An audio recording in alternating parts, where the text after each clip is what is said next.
नमस्कार, आप देख रहे हैं 4 PM और मैं हूं आपके साथ निधि तिवारी। सबसे पहले तो आप सभी को नववर्ष की ढेर सारी शुभकामनाएं। ईश्वर से यही प्रार्थना है कि आप हमेशा स्वस्थ रहें और सुखी रहें। तो शुरुआत करते हैं आज की खबर की। देश में राष्ट्रीय शोक जारी है और देश का तिरंगा झंडा पूर्व प्रधानमंत्री मनमोहन सिंह के निधन के शोक में आधा झुका हुआ है, लेकिन सत्ता की मद में चूर बीजेपी पर इसका कोई असर होता हुआ नहीं दिख रहा है। देश में जारी राष्ट्रीय शोक के बाद भी प्रधानमंत्री मोदी के गृह राज्य गुजरात में जश्न मनाया जा रहा है और भाजपा सांसद फिल्मी गानों पर डांस का आनंद ले रहे हैं। क्या बीजेपी सांसद की ये हरकत पूर्व प्रधानमंत्री मनमोहन सिंह का अपमान नहीं है? क्या ये राष्ट्रीय शोक में आधा झुके देश के तिरंगे का अपमान नहीं है? यही नहीं, डांस के मजे में इतना मशगूल बीजेपी सांसद पीएम मोदी के आदेश को भी भूल गए और अपने आका का ही अपमान कर बैठे। जाहिर है कि 26 दिसंबर को पूर्व प्रधानमंत्री मनमोहन सिंह के निधन के बाद देश भर में केंद्र सरकार ने 7 दिन का राष्ट्रीय शोक घोषित किया था और इसी राष्ट्रीय शोक के बीच प्रधानमंत्री मोदी के गृह राज्य गुजरात के सुरेंद्र नगर जिले में अभिनेत्री को बुलाया गया और डांस आयोजित किया गया। सबसे बड़ी बात कि इस दौरान स्थानीय भाजपा सांसद चंदू भाई सिरोहा के साथ अन्य भी कई बीजेपी नेताओं की मौजूदगी रही।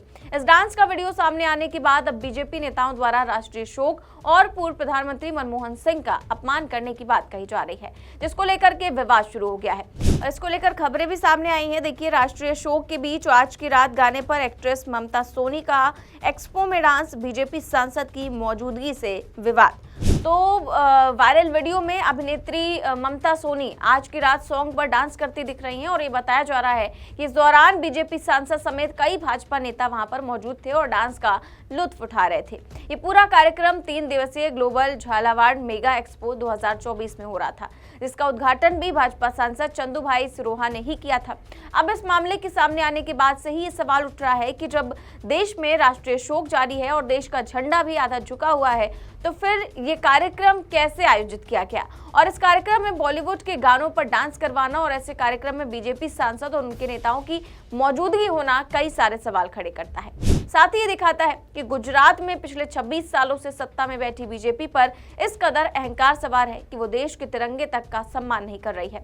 गुजरात में इस आयोजन और नाच गाने पर सवाल इसलिए भी उठ रहे हैं क्योंकि एक और जहां राष्ट्रीय शोक घोषित होने के बाद गुजरात सरकार ने अहमदाबाद में होने वाले कांकरिया कार्निवाल को रद्द कर दिया था। इतना ही नहीं, उपराष्ट्रपति जगदीप धनखड़ ने वडोदरा दौरे को भी रद्द कर दिया था। इसके बाद वडोदरा की MS यूनिवर्सिटी के 73वें दीक्षांत समारोह को भी सादगी से आयोजित किया गया था। लेकिन अब जिस तरह से सुरेंद्र नगर में राष्ट्रीय शोक के बीच ये कार्यक्रम हुआ है और भाजपा सांसद समेत कई बीजेपी नेताओं की मौजूदगी में अभिनेत्री को बुलाकर बॉलीवुड के गानों पर डांस करवाया जा रहा है, उससे कई तरह के सवाल खड़े होते हैं। साथ ही बीजेपी की मानसिकता भी साफ झलकती है। राष्ट्रीय शोक के दौरान डांस जैसा कार्यक्रम कराने वाले आयोजकों के रवैये पर भी सवाल खड़े हो रहे हैं कि जब इतने बड़े बड़े कार्यक्रम रद्द कर दिए गए या फिर उन्हें शालीनता से मनाया गया, तो फिर क्या सुरेंद्र नगर में इस कार्यक्रम को आगे नहीं टाला जा सकता था या फिर शांतिपूर्वक नहीं किया जा सकता था?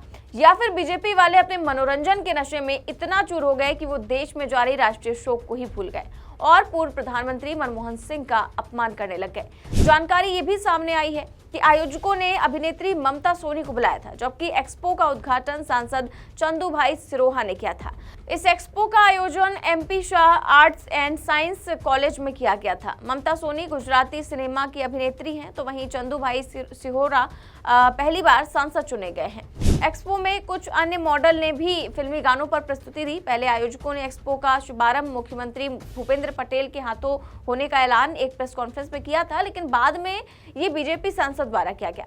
ऐसे में कहीं ना कहीं राष्ट्रीय शोक में इस कार्यक्रम के आयोजन के बाद सवाल खड़े हो रहे हैं और निशाने पर हैं भाजपा सांसद और पार्टी के ही नेता। इस मामले को लेकर कांग्रेस नेता और पूर्व विधायक ऋत्विक मकवाना ने इस डांस होने पर आलोचना की है।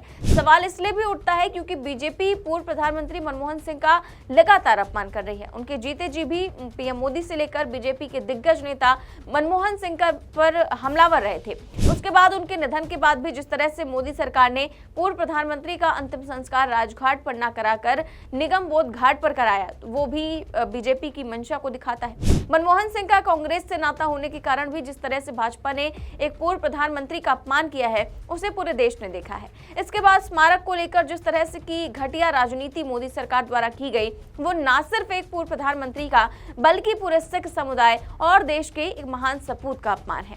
मोदी सरकार की ओर से मनमोहन सिंह के स्मारक के लिए पहले जगह न होने की बात कहना और फिर उस पर जिस तरह से सियासत हुई वो वाकई में भाजपा और पीएम मोदी की गिरी हुई मंशा को दर्शाता है। यही नहीं, मनमोहन सिंह के अंतिम संस्कार को लेकर जो व्यवस्था की गई उस पर भी लगातार सवाल खड़े हो रहे हैं। साथ ही पूर्व प्रधानमंत्री के निधन के बाद जिस तरह से बीजेपी और मोदी सरकार ने इस मामले पर सियासत की है वो वाकई में काफी दुख पहुंचाने वाला है और मोदी काल में गिरती राजनीति के स्तर को दिखाता है। वैसे ये कोई पहला मौका नहीं है जब बीजेपी ने देश की महान शख्सियतों का अपमान किया हो या फिर सत्ता की मद में होश गंवाए हो। भाजपा पर सत्ता का नशा तो इस कदर सवार है कि उसने संविधान और लोकतंत्र को तो पिछले 10 सालों से ताक पर रखा है, लेकिन अब उसके लिए देश की महान विभूतियों और शख्सियतों के प्रति भी कोई सम्मान नहीं रहा है। या यूं कहें कि बीजेपी ने महान शख्सियतों का अपमान करने की ठान रखी है। पहले गृह मंत्री अमित शाह सदन में संविधान निर्माता बाबा साहेब अम्बेडकर का अपमान करते हैं। अभी इस मामले को लेकर विरोध हो ही रहा था कि बिहार में भाजपा ने एक भरे कार्यक्रम में राष्ट्रपिता महात्मा गांधी का अपमान किया और उनके प्रिय भजन रघुपति राघव राजा राम को बीच में ही रोक दिया। तो वहीं भजन गाने वाली गायिका से जबरन माफी भी मंगवाई। वहीं अब जिस तरीके से गुजरात में भाजपा द्वारा राष्ट्रीय शोक और पूर्व प्रधानमंत्री मनमोहन सिंह का अपमान किया गया है, उसने एक बार फिर बीजेपी की निम्न स्तर की सोच को दर्शाया है।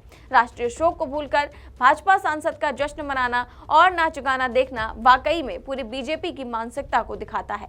अब देखना यह है कि पार्टी में अनुशासन की बात करने वाले प्रधानमंत्री मोदी देश में जारी राष्ट्रीय शोक और तिरंगे का अपमान करने वाले बीजेपी सांसद चंदूभाई सिहोरा और पार्टी के अन्य नेताओं पर क्या कार्रवाई करते हैं, क्योंकि कहीं ना कहीं हुस्न का मजा लेने में मशगूल बीजेपी सांसद ये भी भूल गए कि वो ना सिर्फ पूर्व प्रधानमंत्री का अपमान कर रहे हैं बल्कि देश के तिरंगे और सबसे बड़ी बात कि अपने आका यानी कि प्रधानमंत्री मोदी के आदेश का भी अपमान कर रहे हैं, क्योंकि 7 दिन के राष्ट्रीय शोक का फैसला केंद्र की मोदी सरकार ने ही लिया था।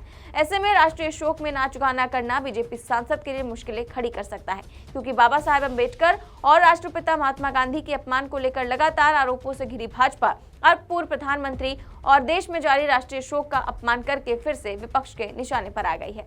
साथ ही जिस तरीके से कांग्रेस मोदी सरकार और बीजेपी पर पहले से ही हमलावर है और मनमोहन सिंह के अपमान का आरोप लगा ही रही है, अब इस घटना के सामने आने के बाद संभव है कि कांग्रेस और भी आक्रामक तेवर अपनाएगी, जो बीजेपी और पीएम मोदी के लिए मुश्किलें खड़ी कर सकता है। फिलहाल देखना यह है कि क्या बीजेपी की ओर से इस पूरे घटनाक्रम पर और पूर्व प्रधानमंत्री मनमोहन सिंह और देश के तिरंगे के अपमान करने पर कोई ठोस कदम उठाया जाएगा या फिर नहीं। तो देखते हैं क्या कुछ होता है। फिलहाल इस खबर में बस इतना ही। देश और दुनिया की तमाम बड़ी खबरें जानने के लिए देखते रहिए 4 PM न्यूज नेटवर्क। नमस्कार।